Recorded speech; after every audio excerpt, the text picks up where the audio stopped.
माझ्या प्रिय बंधू भगिनींनो, लंडन या ठिकाणी कॅनबेरीज नावाची एक जागा आहे.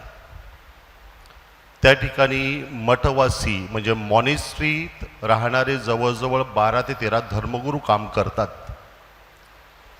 आणि त्या जागेमध्ये साधारण 3 प्रकारचे उपक्रम चालतात आणि मागच्या बाजूला एक सिमेट्री आहे आणि जवळजवळ 6 ते 7 एकर जागेमध्ये हा सगळा व्याप त्याने मेंटेन केला आहे.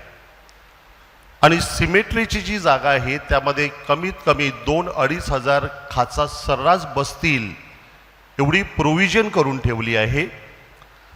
आणि सिमेट्रीच्या गेटच्या अगदी आतमध्ये प्रवेश करताबरोबरच एक सुंदर सीन तयार केला आहे. त्या सीनमध्ये एक डॉक्टर दाखवले आहेत. त्या देशाची करन्सी पाऊंड ही अवतीभोवती रचलेली आहे आणि मधोमध शब्द वापरलाय, इट इज युअर इन्व्हेस्टमेंट. आणि जी खास तयार केली आहे त्या खाचेला जो वरती मार्बल लावला आहे तो पूर्णपणे 2 बाजूला कट करून एवढे हात बाहेर येऊन पूर्णपणे रिकामे दाखवले आहेत. खूप बोलकं चित्र आहे ते. आणि त्या धर्मगुरूशी मी बोललो आणि त्यांना विचारलं की नक्की अर्थ काय, कारण पाहिल्यानंतर अर्थ कळतो. मात्र थोडंसं स्पष्टीकरण घेतल्यानंतर लक्षात आलं, तुमच्याकडे कितीही मोठ्यात मोठा डॉक्टर जरी असला तरी तो तुमचा मृत्यू फक्त पोस्टपोन करू शकतो, थांबवू शकत नाही. कितीही मोठा डॉक्टर घ्या, वेदर इज क्वालिफाईड त्या क्षेत्रातला, तो फक्त तुमचा मृत्यू फक्त पोस्टपोन करू शकतो, थांबवू शकत नाही.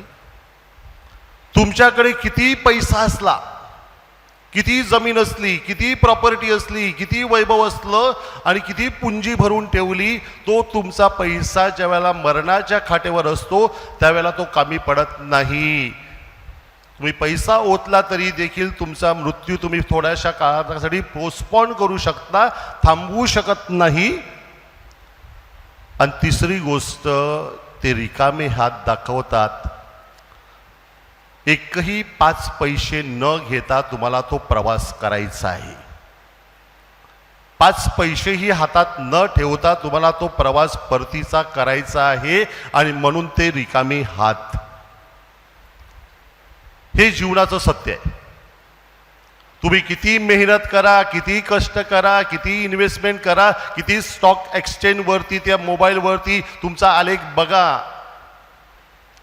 मात्र जीवनाचं सत्य काय आहे, तुम्ही एकटे रिकामी निकामी आला होतात आणि तुम्ही एकटे रिकामी आणि निकामीच परत जाणार आहेत. आणि शेवटी आपल्या वाट्याला 3/6चा एक खड्डा असेल. It is a only investment.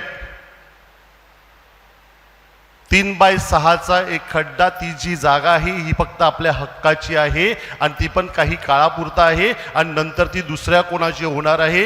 हे जर आत्ता जीवन जगत असताना जर ध्यानात आणलं तर जीवन अगदी सोपं होऊन जाईल.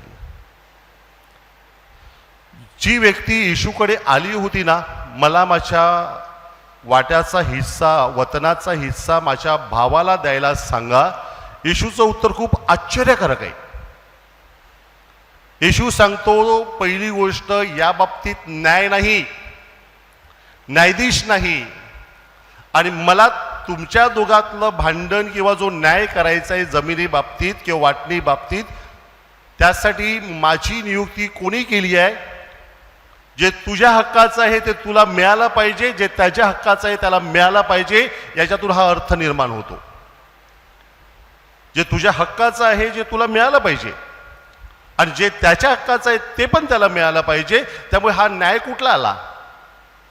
न्यायमंडळ कुठलं आलं? कोर्ट कशाला आलं? It is common sense. Yeshu सांगतो, it is a common sense. सुज्ञ माणसाला हे कळायला पाहिजे, जे शिकलेले लोक आहेत त्यांना समजायला पाहिजे. आणि म्हणूनच जो शब्द वापरलाय ना, श्रीमंत मूर्ख, श्रीमंत आणि मूर्ख ही जी टर्म वापरली आहे ही खूप बोलकी आहे.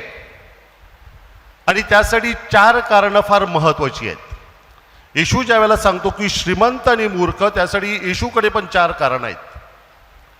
पहिलं कारण, त्याच्याकडे एवढं पीक आलं होतं, एवढी धनदौलत होती, एवढा पैसा होता आणि एवढ्या मोठ्या प्रमाणात त्याचं उत्पन्न वाढत होतं की त्याला साठवण्यासाठी कोठार नव्हतं. म्हणून कोठार वाढवावीत आणि त्यामध्ये सगळं साठवून ठेवावं, या मानसिकतेमध्ये ही व्यक्ती वाढत होती.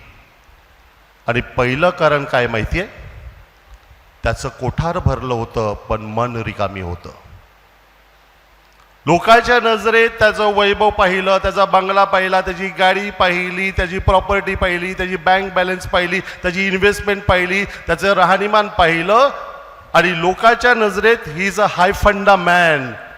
पण देवाच्या नजरेत तो रिकामी आहे. लोकांच्या नजरेत तो श्रीमंत, पण देवाच्या नजरेत तो गरीबच होता. त्या ठिकाणी एकच ध्यास. हा ध्यास काय माहिती आहे? कोठारे मोठी करावीत आणि त्यात माझं धान्य मी साठवून ठेवावं, जमा करावं आणि इतकं जमा करावं ते अजिबात वाटायचं नाही, अजिबात द्यायचं नाही, अजिबात शेअर करायचं नाही. आणि त्या ठिकाणी गरिबाचा विसर पडतो.